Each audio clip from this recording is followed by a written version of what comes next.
Hey, thanks for giving this video a shot. So, what I've got today is a continuation of a boat that I started a couple days ago. It's an older boat, it's cobalt, and she's fairly oxidized. But I'm going to show you, if you'll allow me to, an easy way to get rid of the oxidation and leave a really nice finish.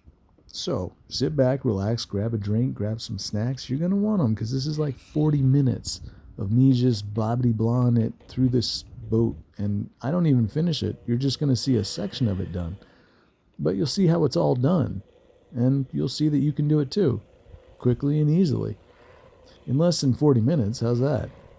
All right, I'll leave you alone for a little bit, and then I'll get into the whole talking and boring you to death with facts and knowledge and blah, blah, blah. Sit back and relax.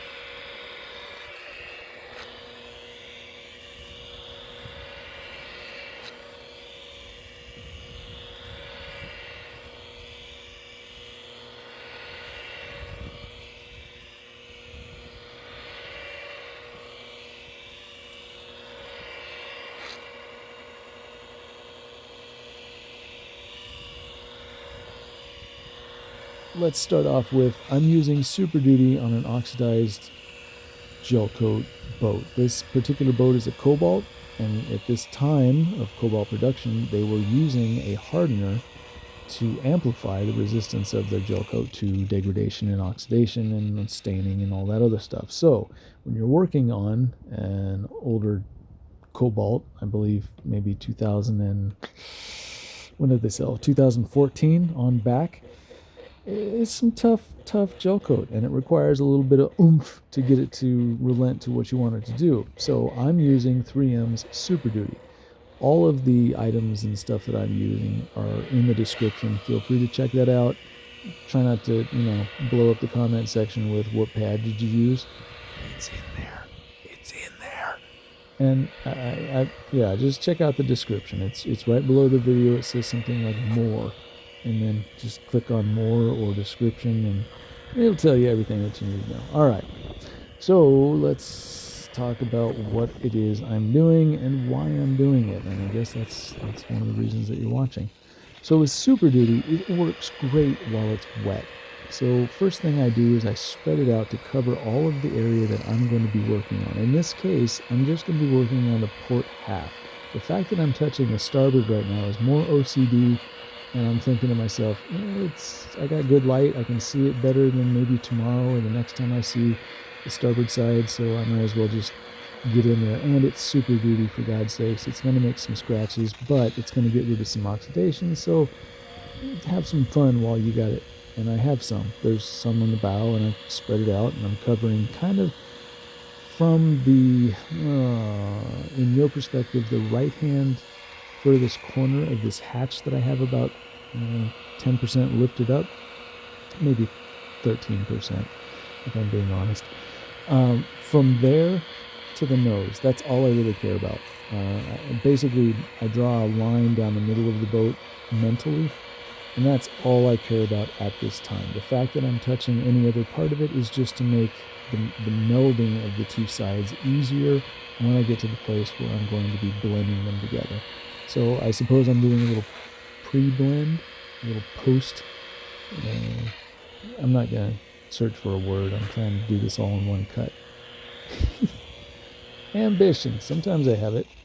At this point, I'm still doing things the way I normally do them. Whenever I spread out a compound, the very next thing is hit your edges. Well, there's a couple edges. One was around the light in the front, the navigation light. One is around this hatch that I've got lifted up. There's an edge at the top of the green line. There's an edge at the bottom of the green line.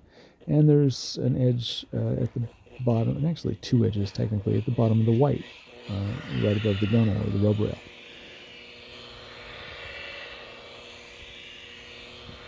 So these are my edges, and I'm going to focus on them before I go flat. Although, right here at this particular section, the white and the green, they're very small sections, and To think that I'm going to level my buffer pad so that it's a perfect flat pass is ridiculous, especially with Super Duty. So I know that I'm going to leave a little bit of a pattern of a buffer in this while I'm working the Super Duty. And that's okay. What I'm looking for is a uniformity in color and shine, reflection.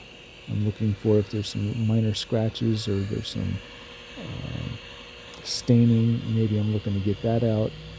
I'm not looking for perfection with Super Duty. It is possible to achieve. I've seen it about 4 times in my life, but it's very rare, and I've only captured it once on film. If you start to get into Super Duty and it starts to dry out, it doesn't really cut the gel coat as much as it scratches it. While it's wet, however, the scratches that it leaves are uniform throughout the pass or the throw of your buffer, left to right, top to bottom, whatever.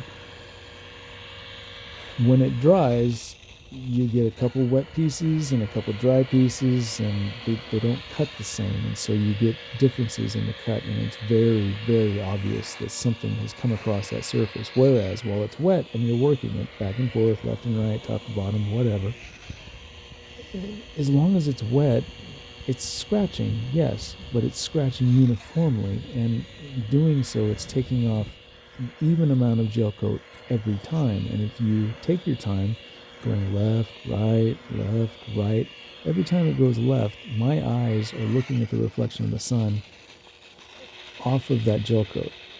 I should actually pay attention to see if I'm talking at any point in this. I think I might be. So when I say that I was going to do this in one cut, one edit, I might be lying to myself. I kind of forgot that at some point I do talk. So let me stop real quick. I'm going to watch this a little forward, zoom through time, and I'm going to come back real fast. All right, I figured it out. We're good. I'm good. You're good. All right. Now where were we? All right, so hit the edges, blah, blah, blah. And the sections like the green and the white stripe, it's going to be a little hard to get the buffer flat on that. So using Super Duty, you just want to get a nice evenness to the shine that you get. You want to make sure that there's no oxidation left, no water spots, no anything. And then I think here I'm just going to add a little bit more Super Duty to places that I hadn't put enough before, or I think need a little extra work.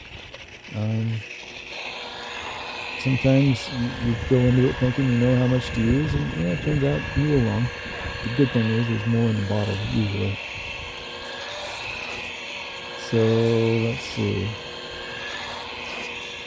This is just, I guess, trying to smooth everything out and get it to look kind of like, I don't know, a satiny sheen that's even and uniform across the area that I'm working on. And the whole time I'm kind of using the sunlight's reflection to gauge what it is I'm looking at. And if the sunlight reflection looks nice and tight, especially through the compound residue, I'm feeling pretty good about that. And I realize once I wipe off all this stuff that's sitting on top of the surface, I'm going to see some scratches and some dullness to it and some stars and holograms and swirls. Okay, I know the oxidation's gone. Next step. And so after I get done flattening out, I'm trying to get as much of this port side as I can, as good as I can. I might be a little bit less cautious as to what the starboard side looks like when I'm working on it. In fact, I'll tell you right now, that move that I just did up across the tip of the bow, that was just for the port side. I know it also kind of shined the starboard side, but not in a way that I would be prepared to leave it out. I literally am only concerned right now with the port side, the left side of the boat, the passenger side of the boat if you're in America, and if you're in some parts of Europe, the driver's side.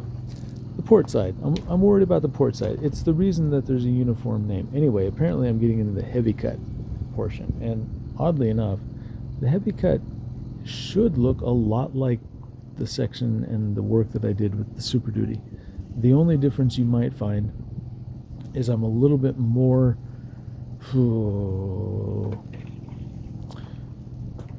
thoughtful about the passes. In other words, I take my time a little bit more, I focus a little bit more. I'm trying to do the most that I can with the heavy cut. You might think that this is very, very aggressive. Again, I don't care really about the starboard side, except for at some point I will be blending in the starboard side and the port side, and I want this to go smoothly. So I'm laying a little groundwork, a little foundation, some prep work, if you will, to make it easier when that time comes. After that's done, I'm just going to work on my edges, just like I did with the Super Duty, just like I will do with the Perfected. It's all the same. Focus on your edges, do a little cross-cutting, flatten out. And so, focusing on the edges, I've got a couple here. I've got, that light where the hatch meets the Gelcoat bow. Those are some edges. And once I've effectively, in my head, tacked the edge of that enough, I can close the hatch because I'm not really going to touch the hatch anymore. The buffer wheel should pretty much stay away from that because I understand how big it is, because I understand where the working surface is touching. It might look like at times the buffer is going over it, but remember, the buffer has a curve to that edge. So as long as you know that maybe a quarter inch of overlap of that buffer appears to be touching that hatch, it's not actually touching. So, getting back to the basics, we're working on edges, just focusing on edges, and specifically on these cobalts. On other boats with a 90-degree corner, you need to focus on that corner, because if you think that it's hard to get the oxidation out of that corner, so is every other person who's ever tried to buff out the oxidation. And so, that is one of the places where you will find a ton of oxidation. And it's one of the things that as a detailer who wants to be remembered for doing a good job, you try not to leave anything left behind. I mean, the goal of this is to make it look like, if you're doing this for money, the goal of this is to make it look like nobody did anything. It's just an awesome boat. Like, you shouldn't be able to tell that a detailer was there. You shouldn't see wax in the corners of the emblems. You shouldn't see swirl marks and whip marks and stuff jammed into the non-skid because your buffer wheel was lazy and touched it. You shouldn't be able to tell which side of the wheel the guy was using to, or gal, was using to grind on the boat. All of this is probably way deeper than we needed it to be. And maybe I've had a beer or two, because it's Saturday, and it's, 11:33 as I'm editing this. It's my life. Don't worry about it. If I like what I see, I move on to the Perfected, but you can tell, because I'm adding a little bit more heavy cut, I didn't like what I saw. So I'm doing it again. Exact same steps. I'm going to spread this out. I'm going to work on my edges. And in particular, you can see I'm paying attention to that 90-degree corner again, because that is notoriously a place where oxidation just kind of laughs at a buffer. You really have to get inventive. So you'll see me twist the buffer a little bit, about 5 degrees one direction, 5 degrees the other. And at sometimes I'll force the buffer into it at about a 45-degree angle. And then I'll go as perpendicular as I can to the bottom edge, and then the same thing on the more perpendicular edge. I'll go more horizontal. You have to get aggressive. Even if your eyes at this point, with compound all over this boat, cannot see the oxidation, you know it's there. It's there. And so you just have to pretend that it's the most resilient thing on the planet, and you gotta step up. Anyway, enough about that particular edge. But if you have a boat that has a 90-degree corner on it, and you have a rounded edged buffer wheel, you can see how the geometry is going to make your life a little bit difficult. Don't worry about it. We all have to deal with it, and nobody expects perfection. Not even me. I like it. I'd love to say that we get it all the time. We don't. But you try for as close as you can get. Anyway. Again, I know you see me working on the starboard side. It is just prep work. I'm just kind of making it easier on myself. I don't really put too much attention to it. I do, however, once I hit that middle line. That to me is important.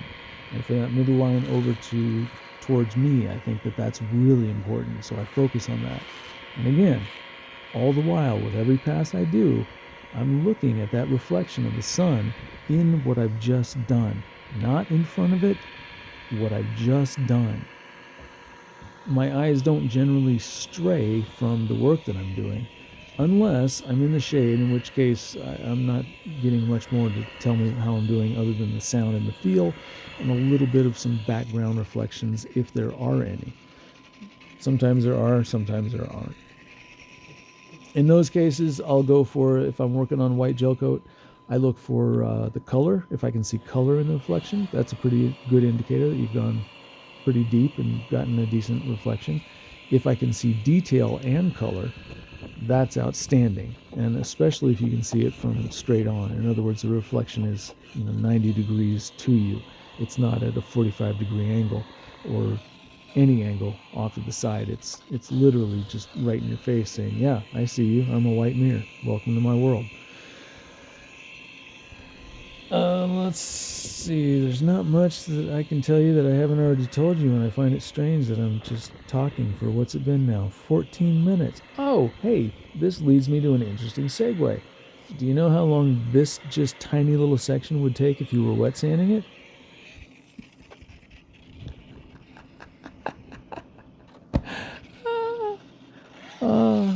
I have to laugh. Anyway, moving on. When I get to the point where I have perfected this and I'm wiping this off and you take a look at it, you're going to see the dot of light coming from the reflection of the sun. Because this is a camera and it's gel coat, meaning it's porous, there are a lot of reflections of the sun that the camera picks up.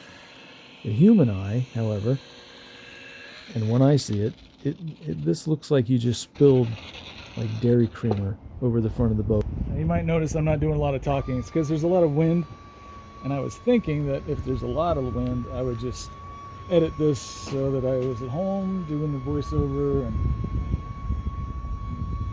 I don't know if that's what, but anyway, here we go. So I'm just kind of focused from here over. I really don't care about all that. I just want to get one side done, then I'll work on the other side later. But right now I've got the sun over on that side, so it's bouncing off of this, hitting me in the face, which means that I can see everything that I'm dealing with, and I can see the ugliness if I, and I'll just wipe it down every now and then, get a sense of what it's looking like. And where it needs a little bit more love, I'll give it a little bit more love. As an example, there's a little spot right around here. There's a little edge piece here. I gotta work a little bit more in there and right there.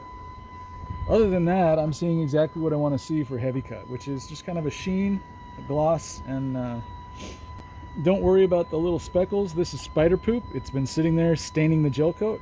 As soon as this boat sits out in the sun for a couple of days, those little spots will bleach out. In fact, my guess is in the course of the time that I'm doing this boat, you'll see the dots kind of just disappear. It's what happens. Nobody trusts me when I say that, but it is absolutely the case. So if you got those and you pull your cover off this winter and you see these little spots, don't worry about it. They will bleach off. You can use some harsh chemicals to get that out, but it's, again, they're going to bleach out on their own, so why bother? I'm going to spray out my pad. I'm going to hit this one more time with some heavy cut, a light pass, and then maybe some perfected.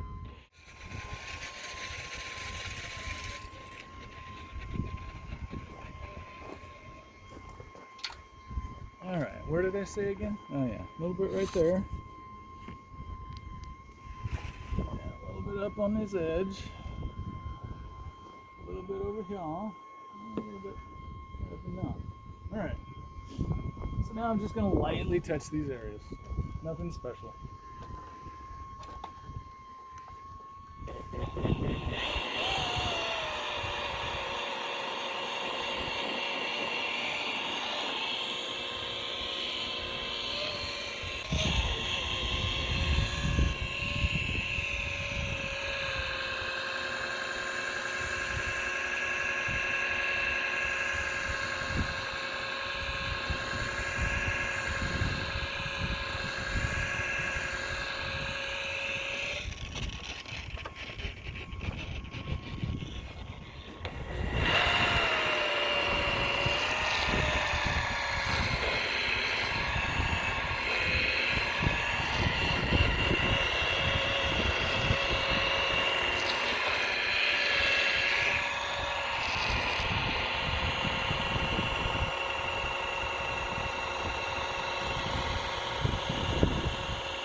Oh, I'm still here. I just thought maybe you guys would be more interested in watching this without the commentary. And quite honestly, after watching it a little bit myself, I'm like, this is kind of cool. I mean, not super cool, but kind of, I guess, only if you're a boat geek, nerd. Anyway, there's a little bit of that in all of us, I guess, because here we are. Anyway, back to it. Mr. Guyette, I appreciate your support, like I said before, and as soon as some of this foam goes down, I'll introduce you to this. This is what's called an Imperial IPA. Imperial IPA means that it was allowed to ferment a little bit more, and so while a good IPA, in my opinion, might have 6.5, anywhere from 5 to 7% alcohol, these typically start at around 8 or 9, which isn't a lot unless you're not used to drinking a 9% alcohol beer, in which case 2 of these will queue up. I mean, you will literally go, wait, am I drunk? What happened? They kind of sneak up on you, which, you know, on a sunny day is kind of a good thing. It makes it so that you stop working early and you enjoy your time with your friends and your family and whoever is around currently. All right. I'm going to go ahead and blow the froth off this one, and we'll give it a shot. Cheers, James.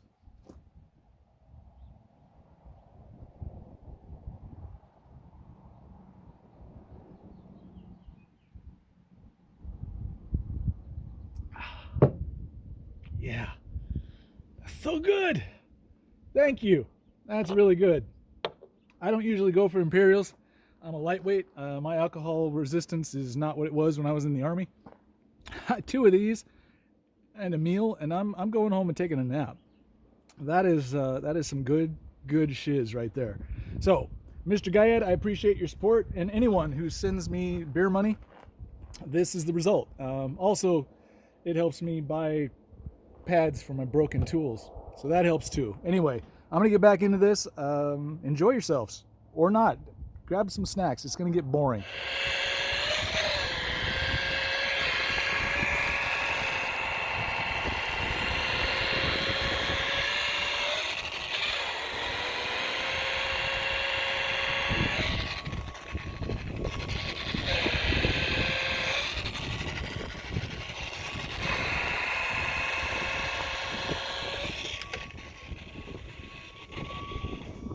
Okay, flipping the pad over. And grabbing some Perfected EXAC.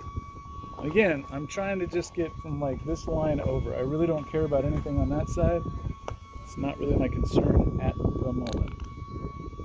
At this point, you might note that I've laid out the Perfected EXAC the same way that I laid out the Super Duty and the Heavy Cut the first time.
see what it looks like once we wipe it off.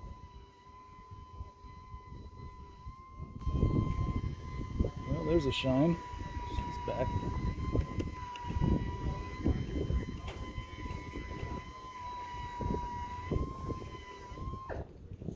Okay.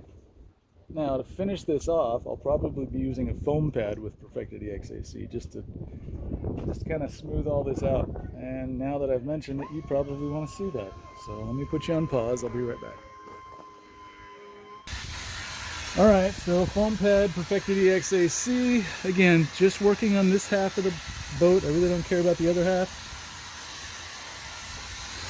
At least not yet. Okay, so foam pad, nice and slow, spreading, edges, same thing, everything's the same.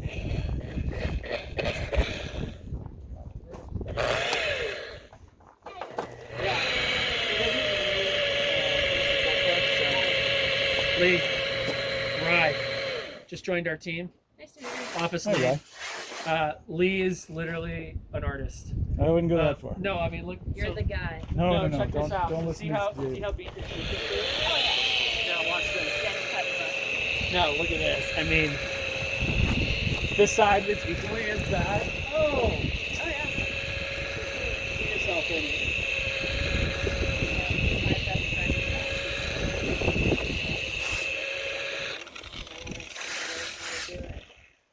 Did you say rye? Rye. Like Yeah, the like seed? rye whiskey. Like, yeah. Okay. The grain, the bread, the whiskey. Nice to meet you. Nice to meet you.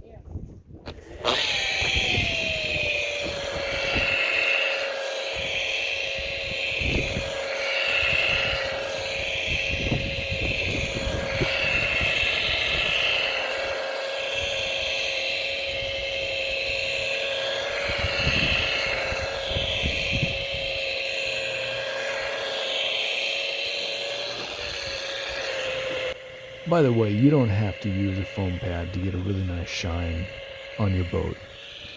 I have taken this particular boat on as a little bit of a challenge and a project, so I'm gonna go hard.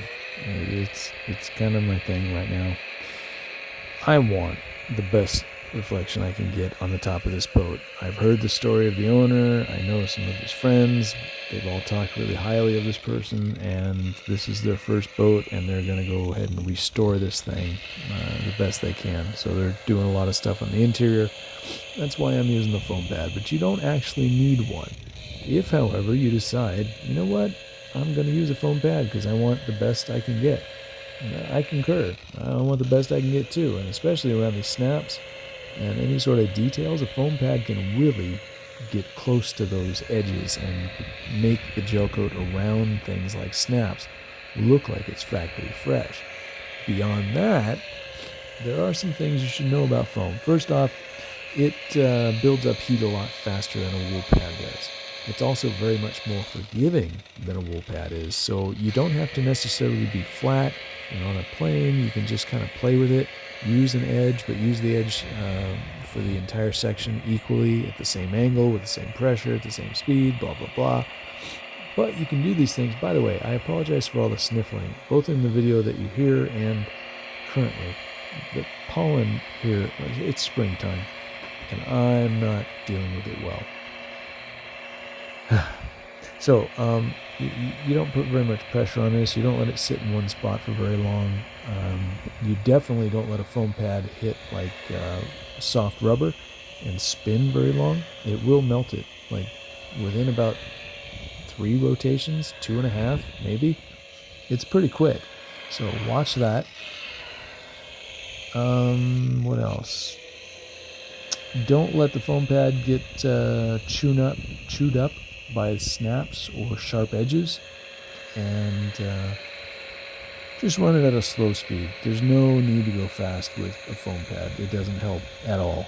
In fact, it actually gives you a worse reaction if you go fast. It deforms the pad so much and throws so much compound around that you don't actually get much work out of it if you spin it fast. Which reminds me, I was recently told by somebody in the comments that I go too slow, which is funny because generally in the comments people are like, should I go that fast? That seems insane. And If I haven't said it enough, I apologize. Go slow. Go slow until you get really good, and then you can go any speed you want, but the boat doesn't care. And I should probably stop talking now because it looks like I'm wiping stuff down, and I'm probably talking.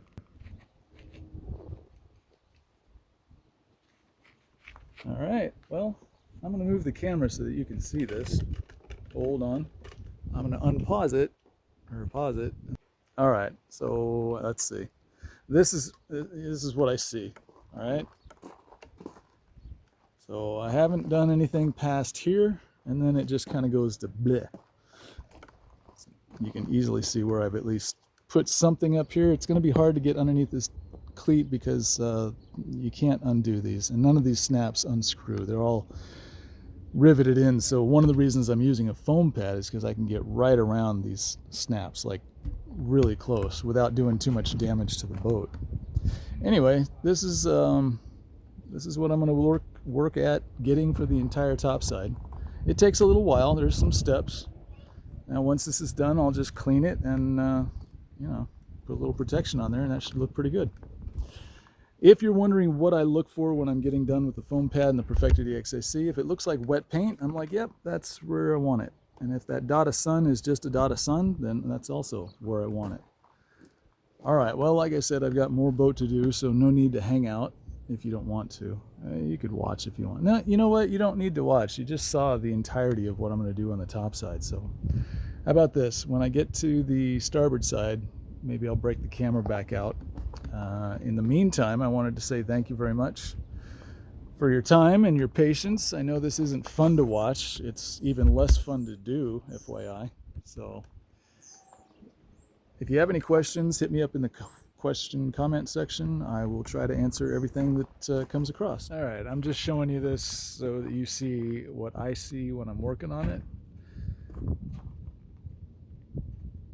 And then if I am able to, well, crap, I guess there's more to this story.